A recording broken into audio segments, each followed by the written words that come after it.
I'm trying to find out about the housing market, what we should do. We've been trying to buy a house since May, and the market's crazy, and I'm not going to pay it overpriced for a house that's not going to hold its value.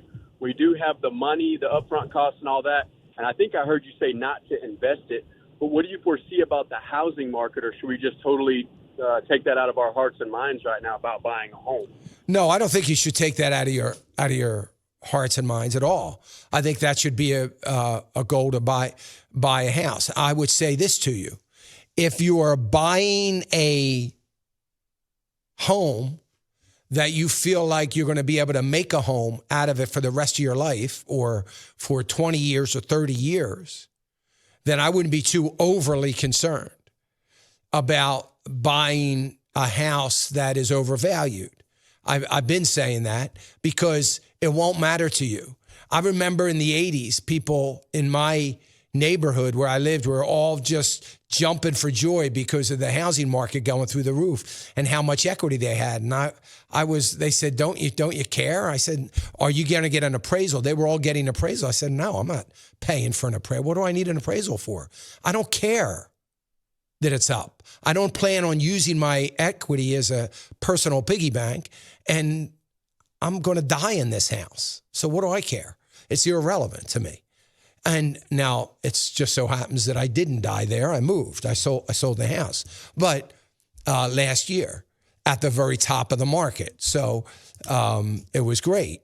But if you're living in a house for 20, 30 years, this is the house you're going to raise your kids in, you're going to live, you're not going to be faced with an overvalued house someday. You may be in the short term, but you're not going to be in the long term. And that's all you should be thinking about it. If you think you might get transferred or you're going to expand, move up and get a bigger house or something like that, different story, then I would wait a little bit and see. I think the housing market I believe that it's probably at its peak right now. I don't foresee it continuing to go up. I think it's going to be flatlined from here for a little while. Every city is different. Every area is different. I can't, but I live in an area that is grown crazy, the housing market, and it still is. But it is leveling off already even here. I don't know about Phoenix. I don't know about Las Vegas. I don't know about certain parts of Iowa, certain parts of Texas, and other parts of Florida.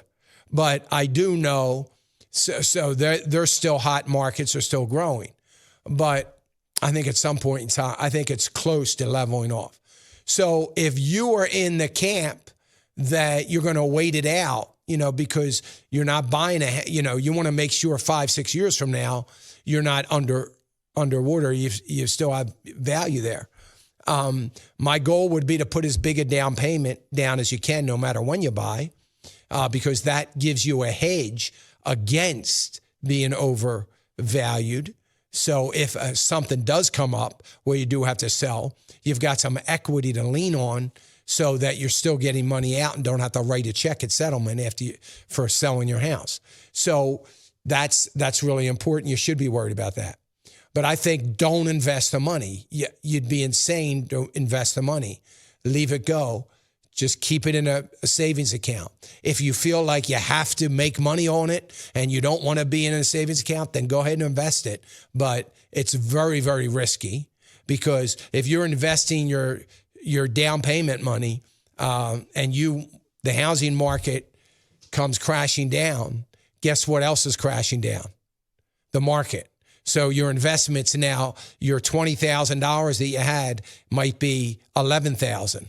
So now you may have maybe you can't get into a house because you lost half your down payment. So it would really be foolishness from my perspective to invest money that you might use in a year or two.